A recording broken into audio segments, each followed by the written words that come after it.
if you're out there looking for somebody to break your heart, stop looking, because these books will do just that. What's up everybody, welcome back to my channel. Welcome to my channel if you're new here. My name's Carla and we're going to be talking about the saddest books I've ever read, or the saddest books I've read so far. Some of these books had me bawling my eyes out at 3 a.m. Other books had me rethinking my entire life and everything in between. But if you're someone that hasn't cried to a book before, read one of my recommendations and then we'll talk. Okay, but before we start talking about the books that are gonna break your heart, I'm gonna talk to you guys about today's sponsor, which is Book of the Month. So Book of the Month is a super popular and fast-growing online book service for readers. Their mission is to promote new and emerging authors and to help readers discover books that they absolutely love. Their team vets hundreds of books each month, and they give readers their choice from a curated selection of new and early release titles. That way you can spend more time reading and less time researching. Book of the Month is also completely risk-free, so you can skip at any month at any time and you will not be charged. They have the best price for new release hardcover fiction. So for the month of April, you can use the code GETFUN and you can get your first book for just $9.99. Okay, now I'm going to share with you guys the books that I received this month,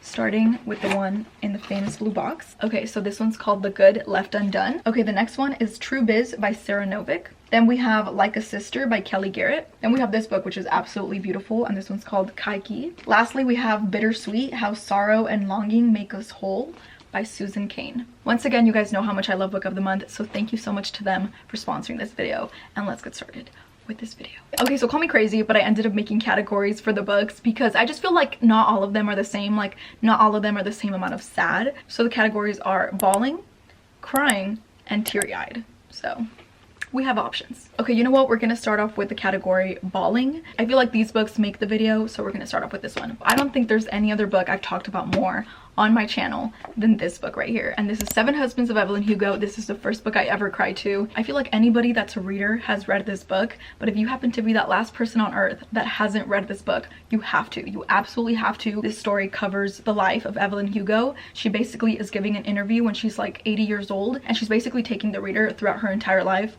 and throughout her 7 marriages that she had. It's literally just like you're going through someone's story, but this person just happens to be the most interesting, the most iconic human being of all time. It has heartbreak, it has friendship, it has soulmates, it has like how it is to live in the public eye, and it's also in the 80s, so you're literally seeing a star be born, and it's insane. It's literally so freaking amazing. I absolutely love this book, one of my favorites until the end of time, and if you haven't read it, you have to go read it right now.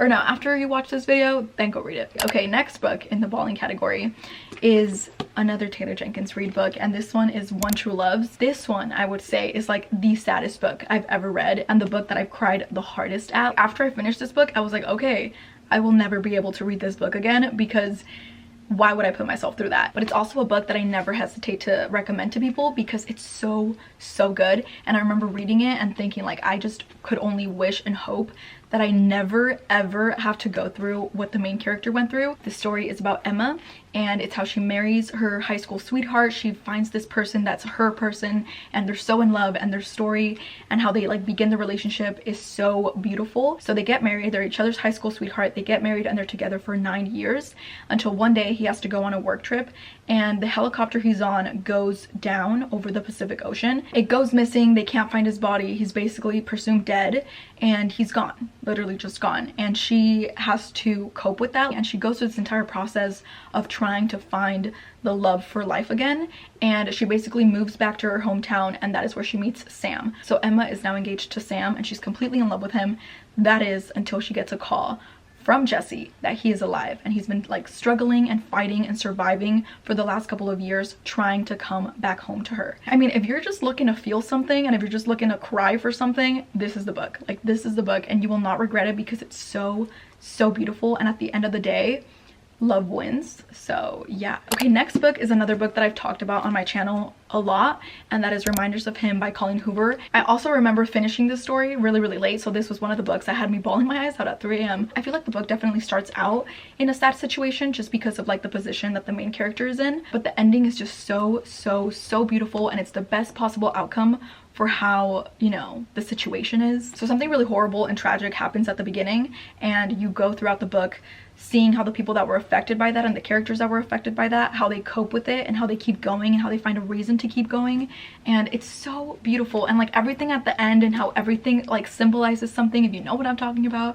It's so beautiful. It was amazing to read. So I definitely did cry with this book, but it was one of those cries where you're just like, wow, like I just read something that freaking beautiful. Okay, so we're still in the bawling category, and this is Daisy Jones and the Six by Taylor Jenkins Reid. I'm sorry, but Taylor Jenkins Reid just knows how to get you. Even the style of this book is like an interview style book, so you get the point of views from every single character. So the book covers the life of Daisy Jones and the Six, which is the band that she's in, and they were like a super popular band in the late 60s, and it's like 20 or 30 years later where they're all being interviewed about like everything that was scandalous about the band and like everything that went down with the band.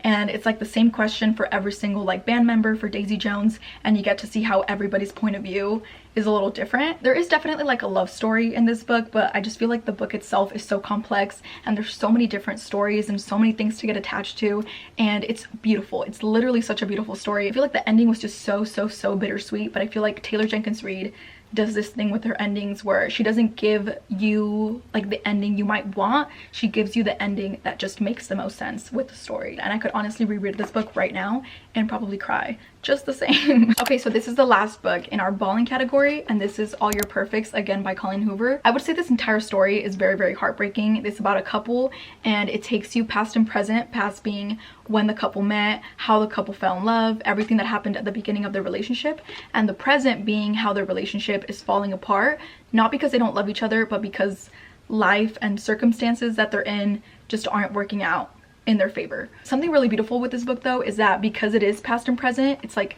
the present is just like totally breaking your heart, and then the past is just like seeing how beautiful of a love story they have and how beautiful of a couple they really are. And it just makes you root for them in the present because it's like they're going through these tough times, but you're just like, no, like remember how you fell in love. Colleen Hoover definitely did something amazing with this book, which is prove that real can also be beautiful in a way, because I just feel like we think of real and we're just like, oh no, like real life, like we don't want to hear about that. We want to hear about like happy endings and, you know, happily ever afters. But she made this book with, you know, such real circumstances and still was able to make it such a beautiful reading experience and beautiful story. I don't even know what I'm saying, but I absolutely love this book, and I think if you haven't read it, you should. Okay, next category is crying, and I'm trying to find a difference between like bawling and crying, or between these books. And I think with the bawling category, those are just types of books where like no matter like, because I remember thinking, I was like, okay, I have work tomorrow, I want to go out tomorrow or whatever, I don't want my eyes to be super puffy.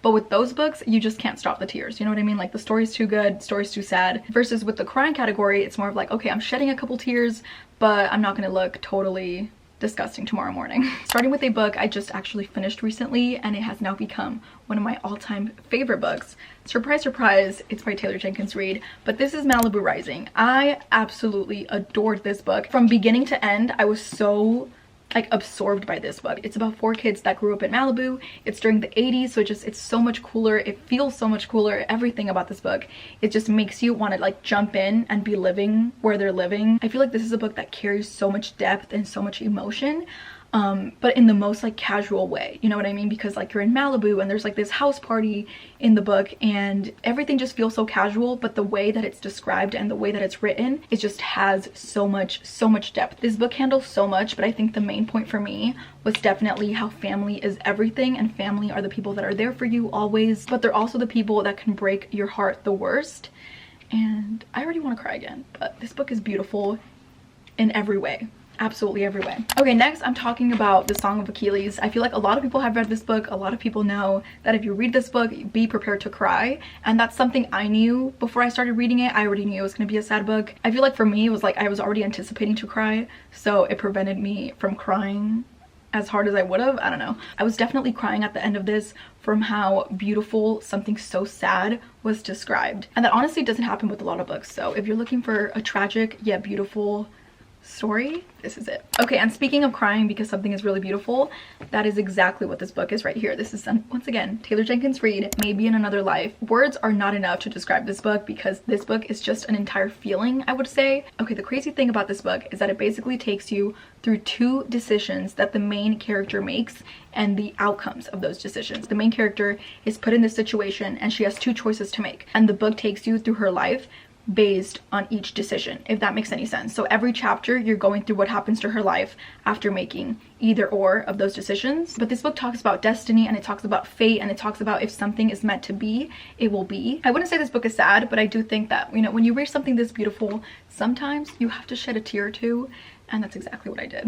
Okay, I only have 2 books in the last category, which is called Teary-Eyed, and that's these 2 right here. It Ends With Us by Colleen Hoover and The Summer I Turned Pretty, which I actually just finished like 3 days ago. I just feel like this book itself carries so much emotion. I read this last summer and I was thinking back, like, why didn't I bawl my eyes out to that story? Because every time I think about this story, I'm just like, oh my god, my heart hurts for these characters and for this story. And I was thinking, like, why didn't I cry with this book? Like, am I broken or something? Like, why didn't I cry? But then I remembered I was reading this book during summertime and like a bunch of family was over and I was always carrying this book everywhere in public. So maybe that's why I didn't cry. Like, I didn't want to cry in public, but I just remember feeling and thinking that this story was amazing. And yeah, I definitely had to include this in here because everything about this book, the ending, the story, the characters, everything is so beautiful. And yeah, if you're wanting to cry at something, cry at this book. And the last book I'm talking about is The Summer I Turned Pretty. This book was actually really cute. I would say I didn't expect this book to be sad at the end. No one told me this book was going to be sad. I literally was expecting like a quick and easy summer read type of vibe. This was more of like a little teary-eyed moment, but I really think that only added to how beautiful the story was. Okay, I'm officially gonna be late for work if I don't end this video here. So that is it for this video. That's all the books I'm gonna be talking about today. I hope you guys enjoyed this video.